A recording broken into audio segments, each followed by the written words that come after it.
If you said to me, do you think that they could fake the moon landing today? I would say no. I would say no.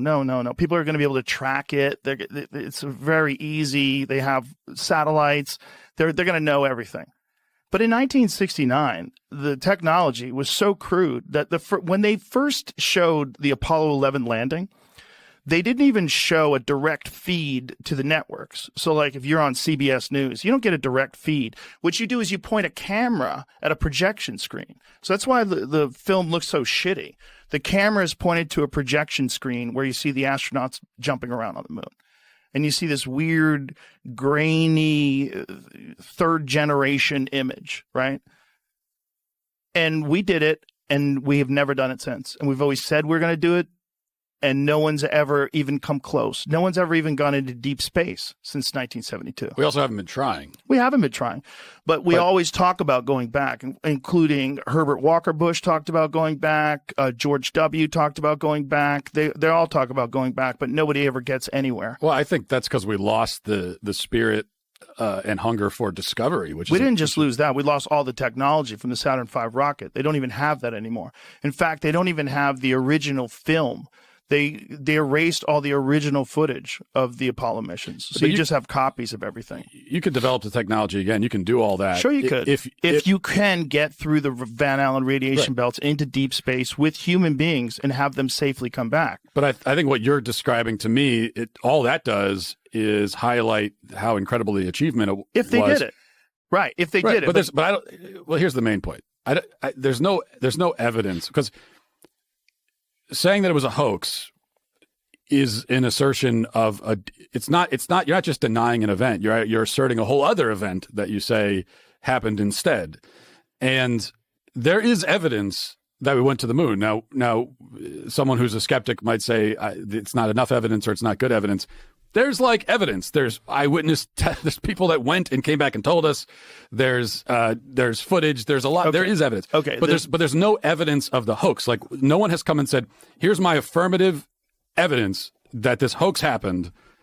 It's never happened. Apollo 11, I believe, when the booster took off on the moon, they were like, "Oh, we think it might be hollow," and it's it seems like actually the outer layer of the moon is less dense, or sorry, is more dense than lower layers, which pattern matches only to an excavation site. That's obviously in Earth, the lower you go, it's more dense, right? And so Apollo 12, they intentionally crashed the booster of the lunar vehicle onto the moon. They put seismometers there, and they said that it rang like a bell. This is all fact. You could look all this stuff. It's super weird. It is really weird. I know you did an episode about that with Randall Carlson. The idea that the moon was somehow another place there to stabilize our atmosphere is so crazy. It is crazy. And then you obviously have to sort of think in probabilities all the way down. Lowest probability, craziest thing is Ingo Swann, who is another remote viewer in the Stargate program. He wrote a book called Penetration, where he's basically like abducted by this guy in a suit, like this kind of Men in Black style guy named Axelrod. And he is told to remote view the moon.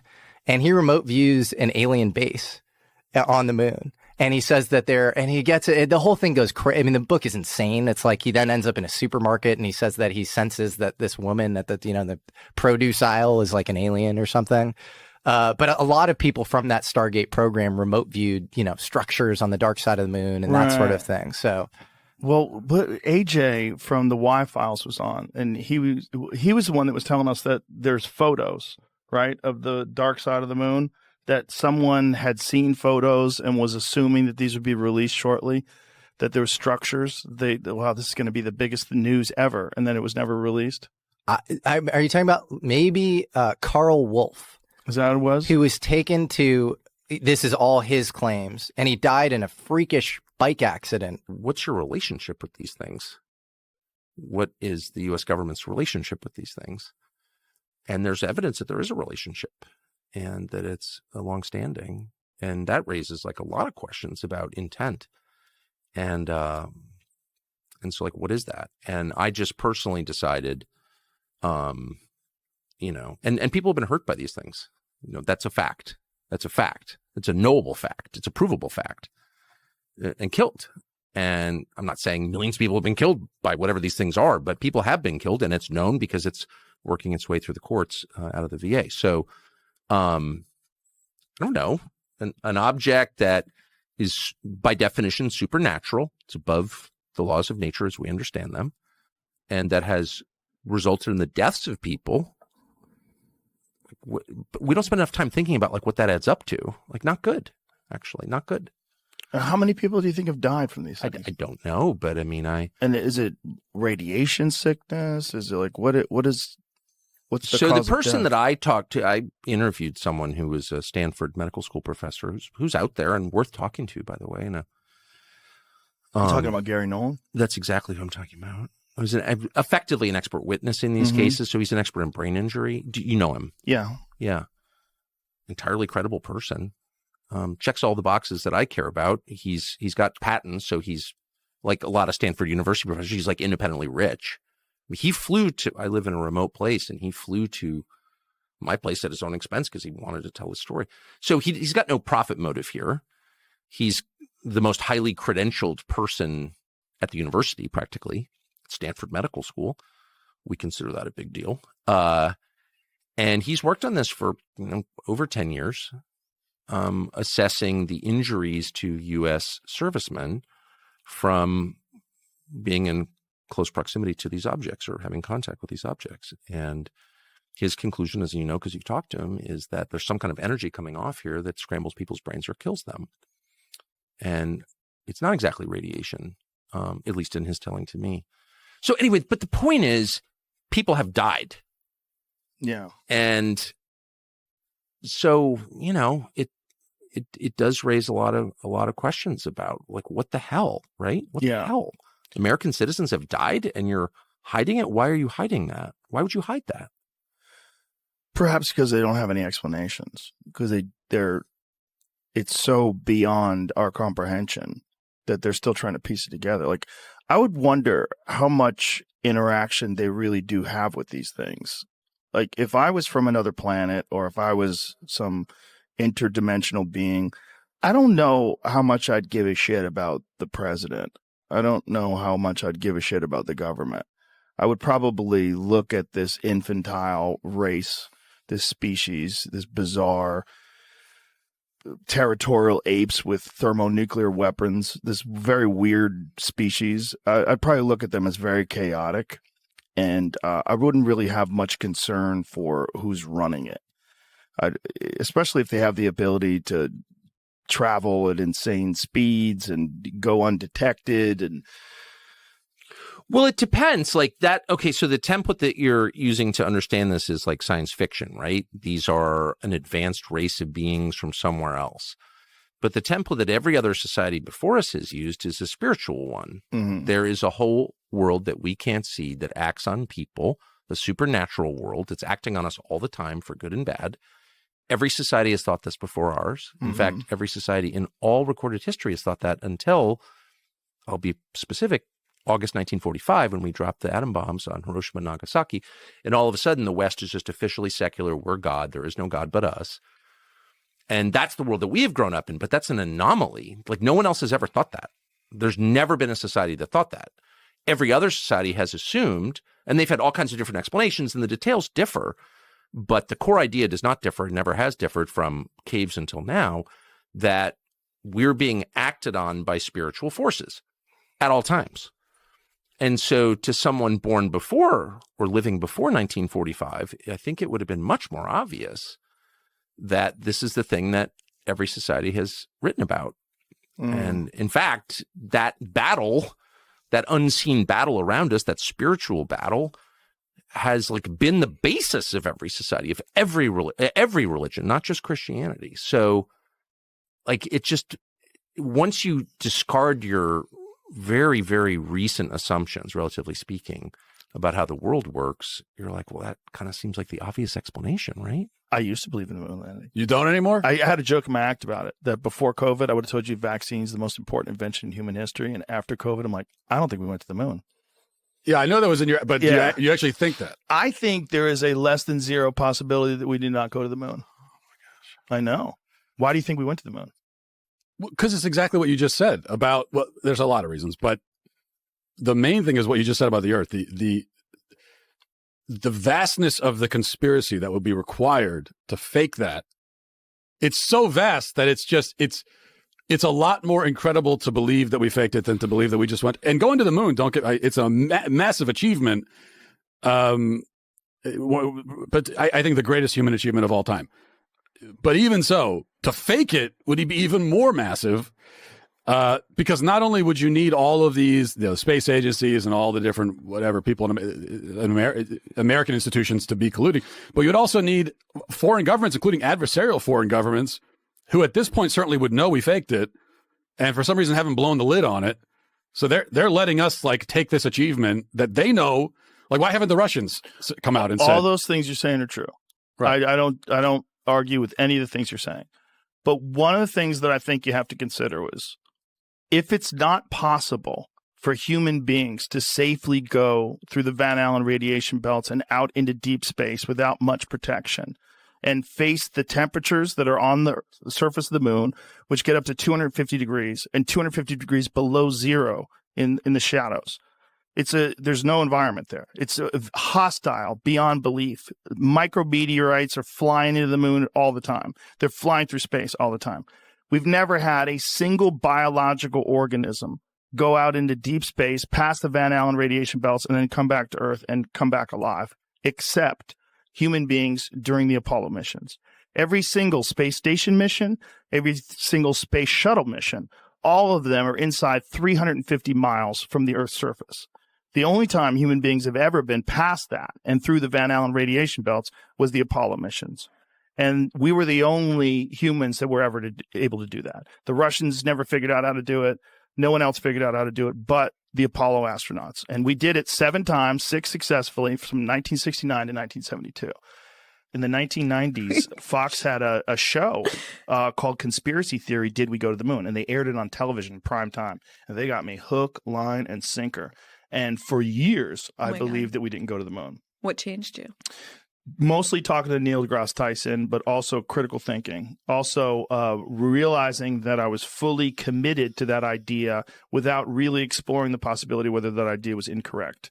And that I had taken everything that I saw in that documentary, which is incredibly convincing, and with 100% confirmation bias, I only looked at that and I didn't look at all the contrary evidence. There's some fucked up stuff about the moon landing, unfortunately. And the fucked up stuff is mostly people that were involved in publicity that were doing stupid things with photographs. Like they had taken a picture of I'm going into uncharted territory here, just so you know. Like, you're an expert on this. Yes. I've never gone into moon landing denialism, so I don't know about it. Was Buzz Aldrin... who was the guy that was Michael Collins? Michael Collins in Gemini 15. Jamie's like, I've heard this before. He's seen it many times. Pull out that photo. This is what I'm talking about. With the shadow? No. It has nothing to do with that. This is a photo that they put out as an official photograph of Michael Collins doing a spacewalk. But what it actually is a photo of them testing equipment, and they blacked out the background. So he's in this suit that they were doing with testing, and instead, because they really couldn't get good photos in space because no one's out there with him taking these pictures, right? So they lied. They faked it. This is it. So see the one on the left, you see the real photograph. And this is him in a studio where they're working on him, or warehouse rather, or some sort of a testing environment, working on how to control these harnesses that you would use when you were on a spacewalk. Okay. Because that thing, propels him forward and back, and he's learning how to use it. What they did was they just blacked out the background and reversed it, and then they sold that as him actually being in space. So this is probably an overzealous publicist. And there's a bunch of these. There's a bunch of these when it comes to different backgrounds in areas of the moon that are many, many miles apart from each other. It shouldn't be the same background. And more likely than not, what you're dealing with is overzealous publicists, because photographs were incredibly difficult to get, I'm sure. Well, the moral of this story to me, thank God, first of all, that you're no longer a moon landing denier. But also, the power of the media and the press. And you saw one documentary, right? It was a couple after I saw that. I saw quite a few. But that sent you down this rabbit hole. You could conceivably give people a bunch of nonsense and tell them about it, knowing that some of it is going to leak and it's going to and it won't be verified, and it's going to make this whole story seem even more ridiculous and make people less likely or reluctant to study it. Totally. And in his case, he says that he was in this, mountain base or whatever, where all of the world's nations were working together as part of some collegial UN style space program or whatever. So that to me might be a little, beyond the pale. And I'm glad you made that point, because that is ufology 101. And I've heard you be incredibly exhausted and frustrated at UFO disclosure.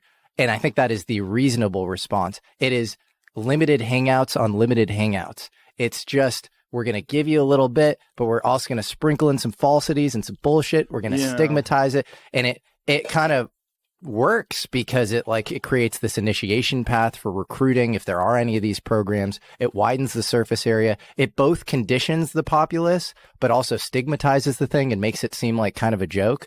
And so I think if you are not viewing modern disclosure through that kind of hermeneutic lens of interpretation, and you were just taking it, accepting it, imbibing it wholeheartedly, prima facie, I think you are in trouble. Okay, so if they're spiritual beings, which I believe they are, it's a binary. They're either, you're on team good or team bad. You can assign any name to it you want, but what are these things? Are they good or bad? And I think some of them are bad. And if the U.S. government knows that, or the people within the U.S. government know that, then they're serving a bad force. Well, when you say spiritual, what makes you draw that conclusion that they're spiritual? What's the obvious? I mean, spiritual may be the wrong word. Supernatural. They're beyond nature as we understand it. I mean, obviously they are. I mean, just chart their physical behavior. It doesn't, it goes outside of what we understand about physics. No visible means of propulsion, coming at indescribable speed, hitting the ocean, continuing at speeds that are impossible undersea. I mean, in other words, if I take a 9mm round or 7.62 by 39 and shoot you at 50 yards underwater in a swimming pool, and it's even more intense in salt water because it's denser, you could catch the bullet if it even makes it to you, right? So if you have a craft, any object underwater that's traveling at 500 knots as measured by sonar, right there, you're challenging our understanding of physics. What is that? How can that be? So yeah, they've tracked that. They've tracked things going 500 knots under the sea. Yeah, really. Yeah, much faster than any object can actually go undersea. Yo, for sure. Oh yeah, there's a lot of stuff going on underwater, and a lot. And there's video of these things coming out of the sky into the water and also emerging from the water. Right. Yeah. So it's all so blurry, though. I don't think it's that transmedium video. Yeah, I don't think some of it's that blurry. I think some of it's crystal clear. We just don't have access to it. Is that what you mean? Yeah. Just we haven't seen it. Correct. So they have some stuff. For sure. So, but there's just a lot going on underwater, and it's measured. And so whatever. I mean, these are all, again, this is the most obvious observable level of it. But then you just ask yourself, what is this actually? And, if there's been extensive knowledge of this for decades, maybe 80 years at least, if not going back to the 30s, 90 years, to what end? So there are two possible explanations, obvious explanations. The first is the one you often hear, which is this is so heavy that if the public were to know about it, it would be just disruptive. It'd be too scary. You don't want to scare people for no good reason. There's nothing we can do about it. And you also don't want to suggest that, the U.S. military isn't capable of protecting the country, the homeland. And it does suggest that. If you can't control these objects in your airspace, and that's known, if they can't, that's known, okay? Then that suggests a limit to the power of the U.S. military, and you don't want to tell people that because then they won't believe that they're safe. I get it. So the Apollo astronauts gave a moon rock to some foreign dignitary, and it turned out to be a piece of petrified wood. They do have samples of moon rocks that came from the moon, but we also have those on Earth. And in fact, Wernher von Braun in 1968, I believe, went to Antarctica. There's all these photographs of him in Antarctica, Antarctica is a great place to take moon rocks because Antarctica is just this gigantic sheet of white, and you can spot the meteorites in the ground. So this is the photo. I mean, this is from what? What is this from?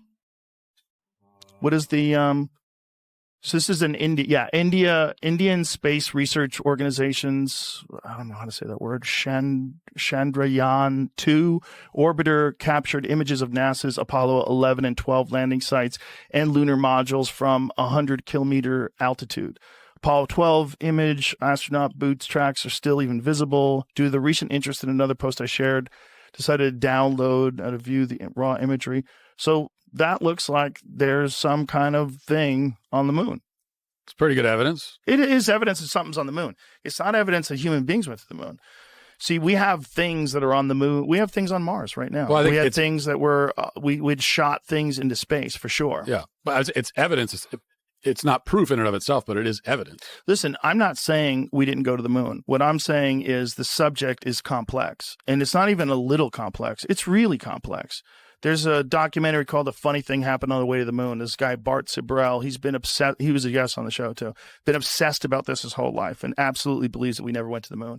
And there's enough shit that you go, okay, if he's right about any of these things, it's weird. One of the things was some of the photographs of the moon, they ran through one of those AI detectors that can tell you whether or not something's false or artificially generated.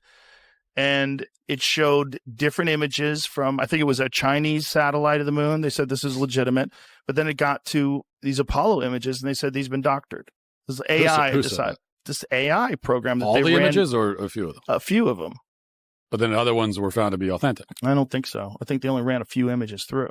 If you enjoyed today's episode on JRE Plus, don't forget to give it a thumbs up and share your thoughts in the comments below. Thank you.